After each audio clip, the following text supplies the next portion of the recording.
Happy Wednesday to you. Aaron from PhoneDog.com here, and if you had told me a year ago that LG was going to make a great high-end smartphone in the US market, I would have probably said, you're crazy. That's never going to happen, because if you remember back, the LG Ally came out in April, May-ish of 2010, or was announced at least in April or May of 2010. One of the worst smartphones I've ever worked with. To be frank with you, I think LG realized that. I think the sales numbers reflected that, and they went back to the drawing board and they created something a little bit better. And if you remember, the Optimus line came out a little bit later, the mid-range smartphones, but thanks to the carrier adoption, thanks to even the regional adoption, by US Cellular and by a couple of the other carriers, Metro PCS, Virgin, things like that, those really took off. And I think they thought, okay, if these took off, we can create a really great high-end smartphone. Fast forward to CES, the LG Optimus 2X came out, and now it's available in the US as the T-Mobile G2x. Now, so I reached out on Twitter and said, guys, what do you want me to cover on this device? What do you want to see in this review? And I received a couple of interesting responses. So this will be kind of a user-generated portion of the G2X review. So a couple of people said, I'm just going to read off some of them. Does it have an LED notification light? No, like I said in the first part of the video. That's one of the downsides. It does not have a notification light. Obviously, like I said, the two real cons for me, the speaker quality, well, yeah, it's kind of eh. And then the fact that there's no notification. So, and music output power was actually another question. So answer kind of both of those with one stone. Notification light, none of that. And then music output in terms of speakers, not huge. So the Tegra market in depth, they're intrigued by it. Let's take a look at that. Let me find it. Tegra Zone Games is what it is. And so you have Spotlight, you have games here, and this is kind of, they've kind of hooked onto this train. Everybody wants to create their own market. T-Mobile wants to have a mall, T-Mobile Mall. NVIDIA wants to have Tegra Zone. Android wants to have the Android market. Like, it's becoming a little bit overkill, in my opinion, to have all these different markets, all these different places where you can look at things, download, install. It's a little bit overkill, particularly for people that aren't too familiar with a particular platform. So you can see here are some spotlights of games that you can play on this device. I mean, keep in mind, this is almost a mobile gaming platform because of it having a super fast dual-core processor. So let's go into games. Let this load up here. Dungeon Defenders, for example, T-Racer HD, Riptide, History, Backbreaker. Let's actually do, I'm not a big gamer, but let's do, and I'm going to be terrible at it and you're going to laugh when you watch the video, but anyway, Need for Speed Shift. Let's try this. See if we get like a free trial or something. Actually I want to say it's included on the device. There it goes, Need for Speed Shift. And then you listen to something like that and you're like, the speaker quality's pretty decent. Like, it must be, T-Mobile TV. Okay. So here we go. And you can see, look at the graphics of that. I don't think I'd ever imagine seeing that on a phone. Let's see. Steer left and right. Okay.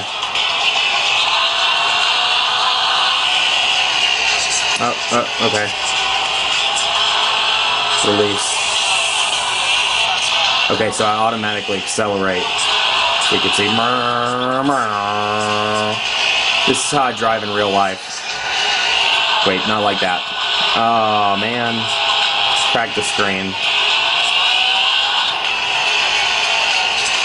Look at the graphic quality of that, though. That's part of the Tegra 2 processor, running fast. No lag whatsoever.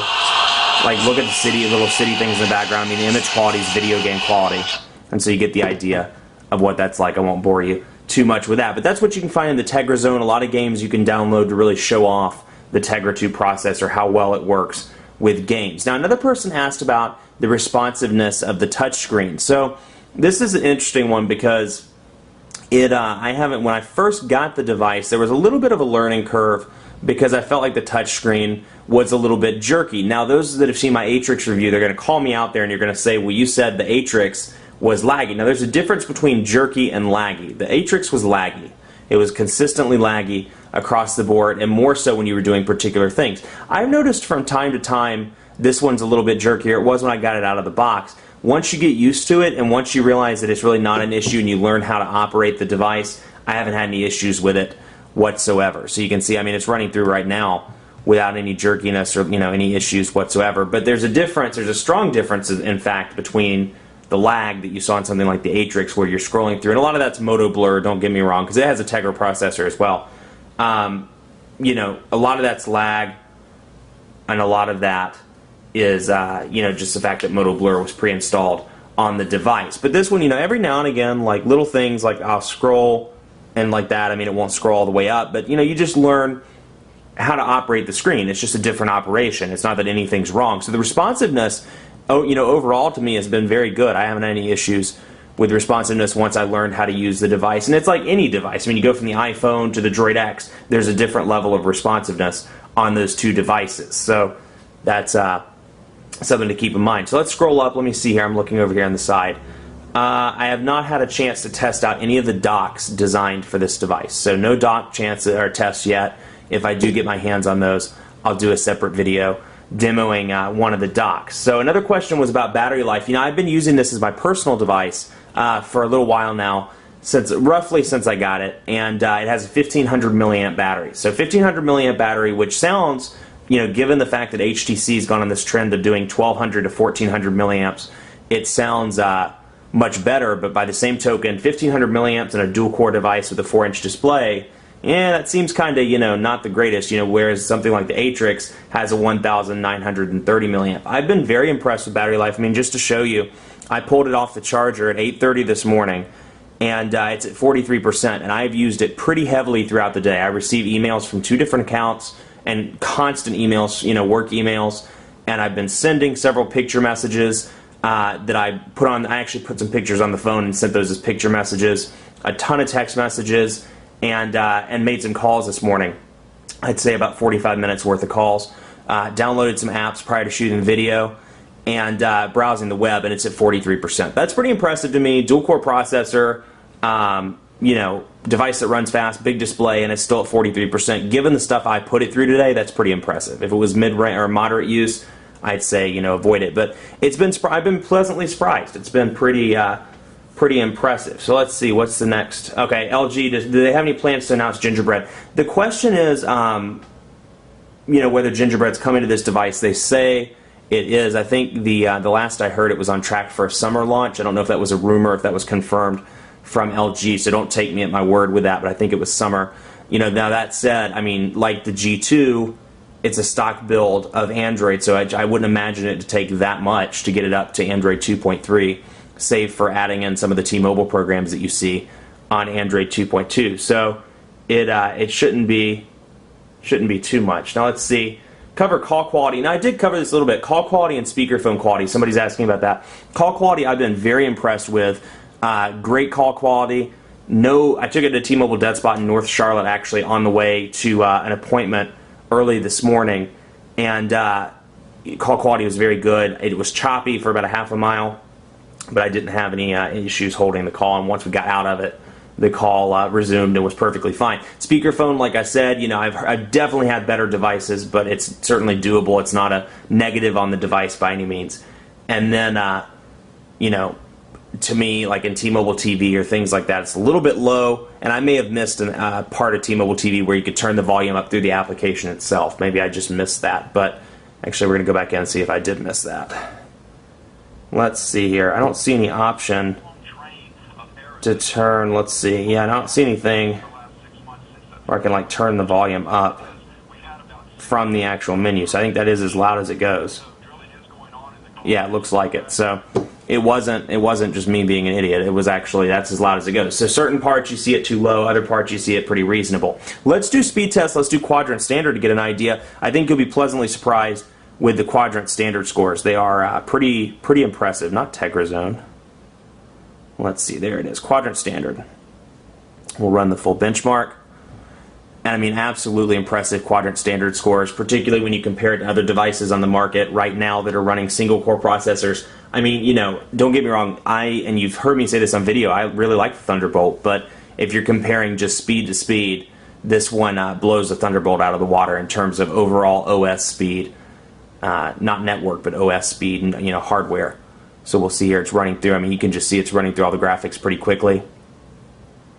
And like I said, this is optimized. You know, this processor is made by a company that specializes in graphics and specializes in things of that nature. So It's loading up now. And you can see there's the planet, little planet things, DNA strand. It's going to pop up shortly. I mean, pretty impressive speeds, put it that way. Benchmark results. Do you want to proceed? 2,384. Now, that's actually one of the lowest scores I've seen. 2,384 usually averages between 2,400 and 2,700. So it's a flippin' fast device. 2,384 on this particular test. Like I said, though, I've seen it between 24 and 27. That's actually the lowest number I've seen, and maybe because we have some stuff running in the background. Let's take a look at speed test. Actually, the app was just updated, so it looks like the iPhone app now. And I don't know why. I think the Charlotte server just died. I'm not sure what happened to it.